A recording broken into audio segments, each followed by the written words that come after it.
Finally, HP paling kenceng di dunia tiba juga di Indonesia. Yes, kenalin, ini adalah Red Magic 11 Pro, smartphone gaming dari Nubia Indonesia yang surprisingly masuk resmi ke pasar smartphone Indonesia.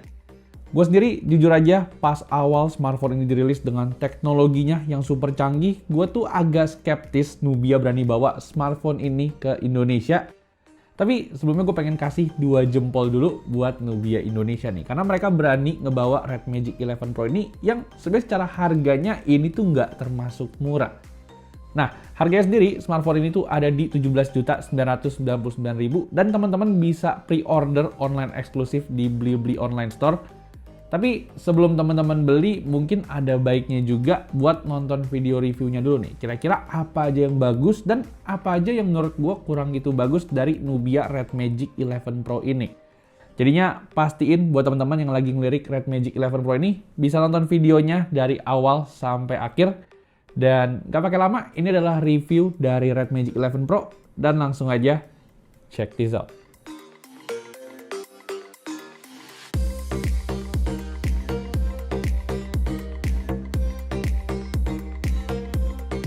Alright, sebelum kita masuk ke pembahasan si smartphone-nya, mungkin gue pengen kasih tahu dulu ya. Kalau seandainya teman-teman pre-order Red Magic 11 Pro ini dari tanggal 8 sampai 22 Januari 2026, teman-teman tuh bakal dapetin bonus dari Nubia Indonesia berupa gift box yang segede gaban nih guys. Nah, isinya menurut gue juga menarik banget. Teman-teman bakal dapetin bonus gamepad Shadow Blade Game 2 dari Nubia Indonesia. Yang mana gamepad ini tuh bikin experience gaming kita tuh bakal berasa kayak lagi pakai handheld gaming console nih di Nubia Red Magic 11 Pro ini. Nah, gue pun udah pakai gamepad ini untuk main beberapa game kayak Asphalt 9 dan juga Genshin Impact. Bisa gue bilang experience pakai gamepad ini tuh bener-bener berasa kayak kita lagi pakai handheld gaming console nih guys. Tapi mungkin segitu dulu aja untuk Shadow Blade gamepad 2-nya, kita bakal singkirin dulu. Soalnya kita bakal lanjut ke smartphone-nya yang menurut gue secara desain ini tuh bener-bener outstanding banget guys. Yes, secara desainnya bisa gue bilang desain dari Red Magic 11 Pro ini adalah desain gaming smartphone paling radikal yang ada di industri smartphone saat ini.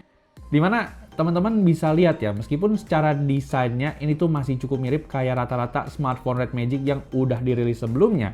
Tapi yang membedakan teman-teman bisa lihat di bagian tengahnya ini ada satu buah lingkaran berwarna biru yang bukan MagSafe guys, melainkan ini adalah water liquid cooling. Yes, jadi sebelumnya gue pengen kasih tahu untuk varian yang masuk ke Indonesia itu cuman yang varian warna silver aja atau dinamain sama Nubia dengan nama Sub-Zero. Dimana secara desainnya ini tuh Nubia kayak berusaha untuk memamerkan apa aja inovasi yang dibawa sama mereka di Red Magic 11 Pro ini. Kayak contohnya di sini tuh ada turbo fan yang bisa berputar up to 24.000 RPM dan sekarang udah hadir dengan sertifikasi IP rating yaitu IPX8. Yang mana ini tuh berarti kalau Red Magic 11 Pro ini tuh masih tetap aman kalau seandainya smartphone ini nggak sengaja kecemplung ke dalam air. Terus ngomongin soal air juga, seperti yang tadi gue bilang, desain bagian belakang ini tuh airnya nggak cuman sebatas hiasan aja. Soalnya kalau teman-teman lihat di sini tuh water coolingnya ini tuh bisa bersirkulasi nih guys untuk mendinginkan si Red Magic 11 Pro ini. Jujur aja, pas awal Red Magic 11 Pro ini tuh rilis di Cina sana, gue nggak punya ekspektasi besar kalau smartphone ini tuh bakal masuk resmi ke Indonesia. Soalnya memang secara teknologi coolingnya ini tuh bisa dibilang adalah yang paling advance nih guys. Dan baru Red Magic aja yang pakai teknologi ini untuk smartphone produksi massal. Cuman nanti untuk review lebih lanjutnya bakal kita bahas pas nanti kita bahas performa dari Red Magic 11 Pro ini. Dan masih ngomongin soal desainnya, seperti biasa lampu-lampu RGB juga masih bisa dilihat di beberapa spot dari Red Magic 11 Pro nih guys. Dan seperti biasa masih bisa disetting juga dari aplikasi GameSpace yang ada di smartphone ini. Terus kalau kita ngomongin dari sisi bodinya, Red Magic 11 Pro tuh semua tombolnya ditaruh di sisi kanan termasuk game switch dan juga shoulder triggernya. Dan begitu juga yang bikin gua salut, di bagian atasnya Red Magic 11 Pro juga masih dibekali sama lubang earphone jack 3,5 mm nih guys. Jadinya teman-teman masih bisa pakai earphone kabel waktu main game di Red Magic 11 Pro ini. Jujur aja, kayaknya di tahun 2025 lalu, HP-HP yang gua review tuh semuanya udah nggak ada lubang earphone jack 3,5 mm. Dan akhirnya di 2026 gue nemuin juga lubang earphone jack 3,5 mm di smartphone yang baru rilis di Indonesia. Nah, terus balik lagi ke smartphone-nya, kita berlanjut ke sisi depan. Jujur gue juga suka banget sama desain bagian depan Red Magic 11 Pro yang kelihatan clean dan juga bezel-less di semua sisinya. Yang mana ini tuh bisa terjadi karena Red Magic 11 Pro pakai teknologi under display kamera nih guys, yang udah diterapin juga di smartphone generasi sebelumnya, yaitu Red Magic 8S Pro. Dengan pendekatan desain kayak gini, ini tuh tentu aja bikin desain layar dari Red Magic 11 Pro jadi kelihatan clean dan juga futuristic banget. Begitu juga kalau kita ngomongin soal spesifikasi layarnya. Menurut gua Red Magic 11 Pro ini juga punya spek yang keren banget. Spek layarnya menurut gue itu tuh udah top notch banget dengan layar 6,85 inci AMOLED 144Hz dengan instant touch rendering rate yang bisa mencapai 3000Hz. Yang mana kalau kita ngomongin secara touch response, layarnya ini tuh menurut gue juara banget nih guys.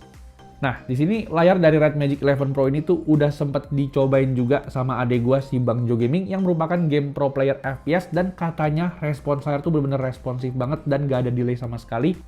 Yang mana ini tuh penting banget buat teman-teman yang kompetitif di game FPS nih guys, untuk dapetin smartphone dengan layar yang responsif dan juga super presisi. Terus dari segi speakernya pun juga di sini kata Bang Jo Gaming, ini tuh speakernya benar-benar detail dan juga balance banget, yang bikin suara langkah kaki itu jadi lebih terdengar waktu kita lagi main game FPS. Dan ini sih kalau seandainya pengen dipakai untuk kebutuhan multimedia aja, menurut gua ini sih no worry lah, karena dari segi layarnya udah tajam dan colorful, ditambah lagi stereo speakernya menurut gua secara level juga one of the best, dari segi bassnya berasa dan juga clarity soundnya pun juga kedengeran jelas nih, yang bikin gua rekomendasiin smartphone ini untuk kebutuhan multimedia di tahun 2026.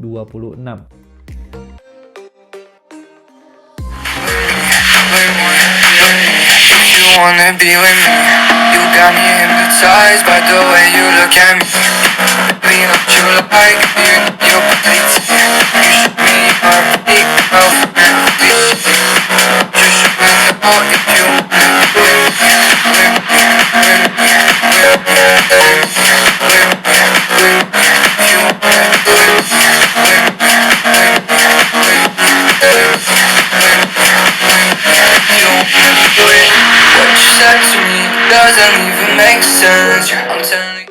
Nah, terus lanjut ke aspek berikutnya, yaitu nilai jual utama dari Red Magic 11 Pro, yaitu ngomongin soal performance dan juga experience pakai smartphone yang satu ini.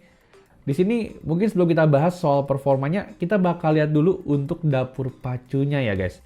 Jadi di sini tuh Red Magic 11 Pro dibekali sama Snapdragon 8 Elite Gen 5 yang ditopang dengan satu chip tambahan, yaitu Red Magic Red Core R4. Yang mana secara fungsinya kedua chip ini tuh berintegrasi buat ngasih performa yang maksimal dan juga optimal di Red Magic 11 Pro ini nih guys. Cuman sebelumnya gue juga pengen kasih tahu kalau Red Magic 11 Pro di Indonesia tuh cuman hadir dengan satu varian, yaitu RAM 16GB dengan storage 512GB. Dan untuk software sendiri, by default smartphone ini tuh udah dibekali sama Red Magic OS 11 dengan Android 16 nih guys, yang kata Nubia bakal dapetin jaminan update sampai 3 tahun ke depan. Ya, harusnya sih dari sini aja kalau teman-teman udah lihat spesifikasinya, kalian harusnya udah bisa ngebayangin sebuah apa performa dari Red Magic 11 Pro ini. Tapi sebenarnya nggak sampai situ aja guys. Gue pengen ngomongin soal teknologi coolingnya yang sebenarnya tuh nggak sesimpel cuman water cooling aja sama turbo fan yang bisa sampai 24.000 RPM. Nah, di sini setelah gue telusuri lagi, ternyata tuh Nubia masih menyematkan banyak banget komponen-komponen lainnya untuk menunjang cooling system di Red Magic 11 Pro ini. Yang mana kalau kata Nubia, mereka tuh namain teknologi ini dengan nama Aqua Core Cooling System nih, yang tentunya aja jadi yang terdepan untuk industri smartphone gaming saat ini.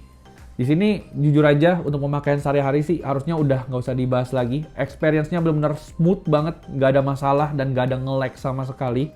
Dan untuk kebutuhan gaming pun teman-teman juga bisa manfaatin fitur game space yang banyak banget fitur-fiturnya nih guys. Termasuk bisa juga atur profil performa dari Red Magic ini secara manual.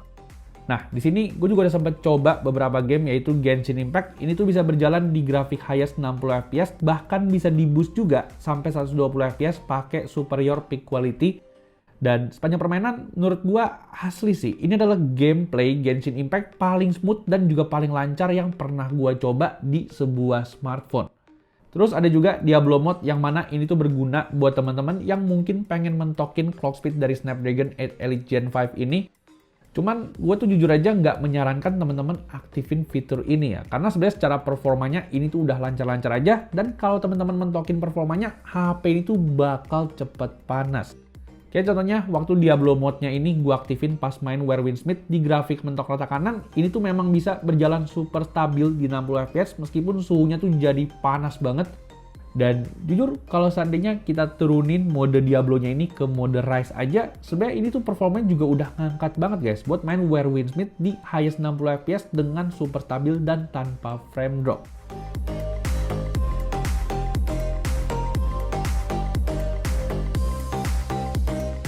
Terus untuk main game ada juga fitur shoulder trigger-nya yang mana ini tuh mempermudah banget.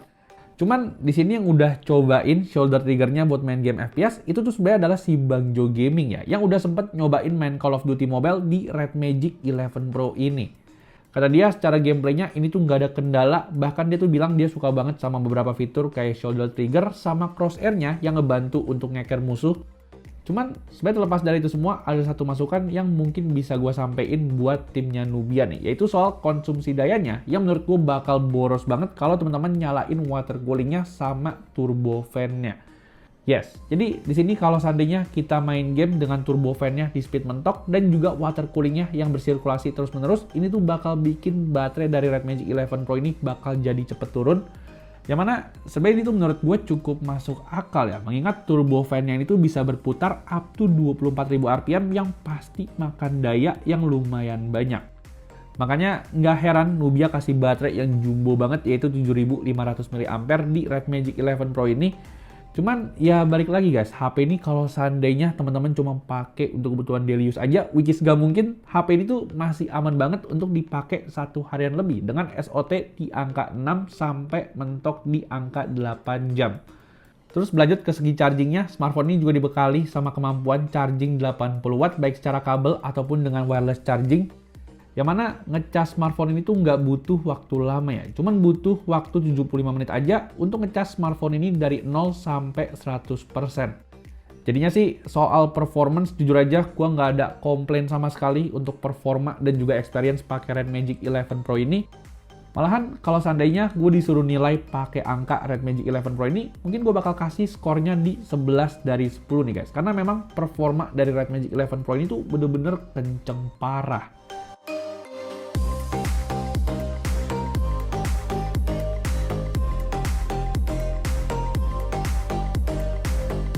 Nah, terus kita berlanjut ke aspek berikutnya, yaitu ngomongin soal kamera dari Red Magic 11 Pro ini nih. Di sini, to be fair, sebelumnya gue pengen kasih tahu aja kalau gue tuh nggak punya ekspektasi yang banyak sama kameranya Red Magic 11 Pro ini. Yang mana untuk spesifikasinya sendiri, mungkin teman-teman bisa langsung aja lihat di layar berikut ya. Smartphone itu dibekali sama dua buah kamera, dengan kamera utama 50 megapiksel dan juga kamera ultrawide 50 megapiksel. Terus untuk kamera depannya sendiri, seperti yang tadi di awal gue bilang, smartphone ini tuh pakai under display kamera dengan resolusi 16 megapiksel. Yang mana untuk hasil-hasil fotonya sendiri, teman-teman mungkin bisa langsung aja lihat di layar berikut nih. Karena pakai under display selfie kamera, jadinya secara hasilnya menurut gue ini tuh kelihatan kurang optimal. Sebenarnya secara fungsi, jujur aja, gue tuh lebih setuju Nubia untuk nerapin desain punch hole aja, supaya kamera depannya tuh bisa lebih kepake. Soalnya untuk hasil fotonya sendiri teman-teman bisa lihat meskipun dibantu sama AI untuk bikin hasil fotonya jadi lebih tajam, tapi at some point kadang-kadang tuh AI-nya juga gagal yang bikin hasil fotonya jadi kayak begini. That's why untuk generasi selanjutnya mungkin gue lebih suka kalau Nubia tuh nerapin desain punch hole konvensional supaya hasil foto itu bisa lebih bagus lagi. Soalnya kalau seandainya kita ngomongin soal hasil foto di kamera belakangnya, surprisingly hasil foto itu ternyata lumayan bagus loh. Yes, teman-teman bisa lihat surprisingly secara hasil fotonya untuk ukuran HP gaming ini tuh masih oke banget. Dimana untuk foto landscape teman-teman bisa lihat dari segi detailnya ini tuh udah cukup tajam di kamera utama maupun kamera ultrawide-nya. Dari segi HDR-nya pun ini tuh menurut gue juga udah cukup bagus meskipun di beberapa kondisi kadang-kadang tuh kayak agak kurang angkat gitu. Tapi sisi positifnya dari segi warna ini tuh kalau dipakai untuk foto objek warnanya tuh kelihatan enak dilihat dan juga kelihatan vivid nih guys. Dari segi detailnya, meskipun kelihatan ini ada jejak processing, tapi menurut gua ini masih oke banget kalau seandainya teman-teman pakai untuk posting di sosial media. Cuman ya kekurangannya kalau seandainya udah masuk ke foto orang aja. Teman-teman bisa lihat, meskipun hasil fotonya sekilas kelihatan bagus, tapi kalau di Pixel Pip, ini tuh bakal kelihatan kalau hasilnya tuh ada jejak over sharpening. But again, hal ini tuh diwajarkan mengingat ini adalah smartphone gaming yang fokusnya bukan untuk kebutuhan kamera. Tapi menurut gue secara hasil fotonya ini tuh udah cukup oke lah. Termasuk di kondisi low light, menurut gue hasil foto itu udah cukup bagus baik dari segi kamera utama maupun kamera ultrawide-nya.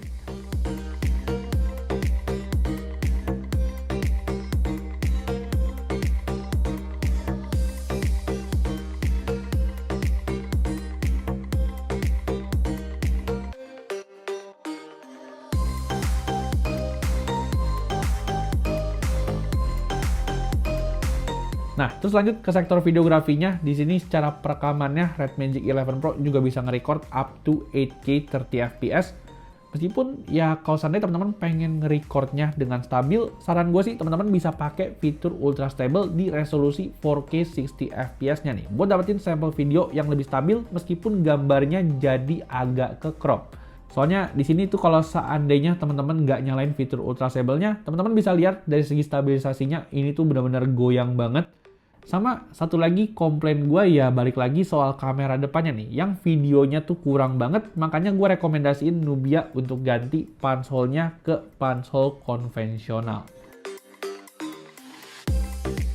Oke, jadi ini adalah sampel recording dari Red Magic 11 Pro nih guys. Jadi untuk recordingnya sayangnya cuma bisa sampai 1080p 30 fps dan hasilnya kalau gue perhatiin ini agak casty gitu ya, karena memang efek samping dari kamera depannya yang under display dia tuh bikin hasilnya jadi agak casty gitu. Dan menurut teman-teman gimana nih buat stabilisasinya sama untuk recording audionya? Ini gue lagi panas terik di bawah sinar matahari. Teman-teman gimana nih buat stabilisasinya dan juga untuk audionya? Thank you. Nah, terus kita berlanjut ke aspek yang terakhir, yaitu ngomongin soal harga dan juga kesimpulan dari Red Magic 11 Pro ini. Untuk harganya sendiri, tadi di awal gue tuh udah sempet spill ya, kalau harga Red Magic 11 Pro ini tuh dibanderol dengan harga 17.999.000 dan teman-teman tuh udah bisa PO langsung smartphone ini di aplikasi Blibli nih guys. Nggak lupa juga, dengan harga segini selama masa pre-order, teman-teman juga bakal dapetin gift box yang isinya tuh Shadow Blade Gamepad 2 yang bikin experience gaming kalian bakal makin mantep. Dan kalau menurut gue pribadi sih, untuk kesimpulannya, memang dengan harga segini nggak semua orang tuh bisa afford buat beli Red Magic 11 Pro nih. Tapi percaya sama gue, buat teman-teman yang punya duit dan pengen beli smartphone ini, gue bisa pastiin teman-teman tuh nggak bakal kecewa sama performa dari Red Magic 11 Pro ini yang emang buas banget kalau teman-teman emang hardcore gamers. Di sini gue juga cukup pede buat bilang kalau Red Magic 11 Pro ini bakal jadi smartphone gaming paling bagus di Indonesia di tahun 2026 ini. Soalnya kalau kita lihat dari segi teknologi dan juga inovasi yang dibawa sama Red Magic 11 Pro ini, kayaknya tuh brand-brand lain untuk produksi massal kayaknya belum nyampe tuh guys. That's why buat teman-teman yang lagi nyari smartphone gaming paling kenceng, paling canggih, dan paling keren, teman-teman bisa langsung aja pre-order Red Magic 11 Pro ini di Blibli dari tanggal 8 sampai 22 Januari. Atau mungkin teman-teman bisa langsung aja cek link pembeliannya yang udah gua taruh di kolom deskripsi atau tag produk yang udah gua taruh di bawah sini. So, palingan segitu dulu aja untuk pembahasan kita tentang Red Magic 11 Pro ini. Seperti biasa, kalau seandainya teman-teman ngerasa suka sama video ini dan ngerasa kebantu, bisa langsung aja klik tombol like, subscribe, dan juga share video ini ke teman-teman kalian ya. Gue Bang Jo pamit, dan kita jumpa lagi di video selanjutnya. Bye-bye!